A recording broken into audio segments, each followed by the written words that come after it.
আমাৰ গা একদম মানে ৰঞ্জিত বঞ্জিত লাগে 7খন 8খন লাগে মাঘ বিহু ভোগালী কাৰণ আমি বহুত দুখেৰে আমি খেতি পথাৰ চপালো ধান চাউল আনিলো পথাৰলৈ ঘৰৰ পৰা পথাৰৰ পৰা আনিলে মাৰিলো কাটিলো এতিয়া সকলোৱে আমি একেলগে লগাই পিনি লাগি আমি ভেলাঘৰ এতিয়া সাজিছো সৰু আৰু একেবাৰে সীমিত হিচাপে আমি সাজিছো নৰা কাটিছো নৰা গুটিয়াইছো সকলো বুঢ়া ডেকা ল'ৰা ছোৱালী সকলোৱে লাগি আমি এটা ভেলাঘৰ সাজিছো কৈছো যে আমাৰ এই ভেলাঘৰটো আমি যেনেকে আমি ধুনীয়াকে এটা ভোজ ভাত খাম সেই ভোজনো কি আমাৰ মানে কোনো আমি নামী দামী মানুহ নহয় আমি মানে অনুষ্ঠুপীয়াকে আমি যি পাৰিম গাঁৱৰ সা সামগ্ৰী আমি এটা খাম বুলিছো কাৰণ এই ভোজটো পাই আমাৰ কাৰণ খানাটো পাই আমাৰ উঠি অহা প্ৰজন্মখিনিক আমি এটা তেওঁলোকক আমি আদৰ্শ দেখাম বুলি আমাৰ মনতে আমি কল্পনা কৰি পানি এইখিনি কাম কৰিছো এয়া আমাৰ মানে আমাৰ আজি মাঘ বিহু উল্লাসৰ আনন্দ তাতে আমি আৰু বুঢ়ী মানুহ আগৰ আৰু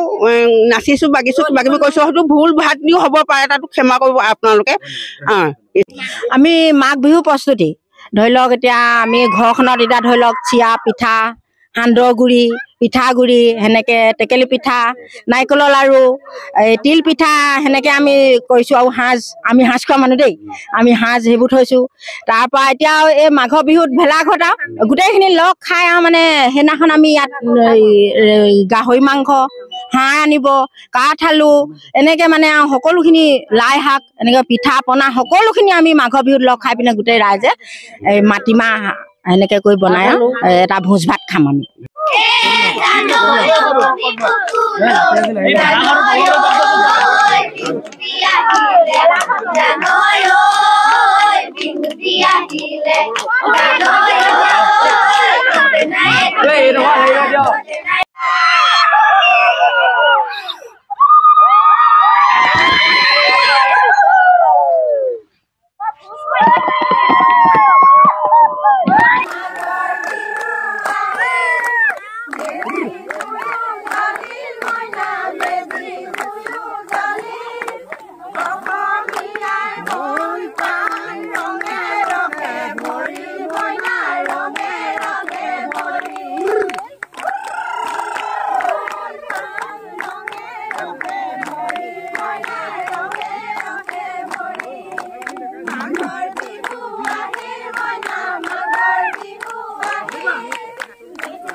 Thank you.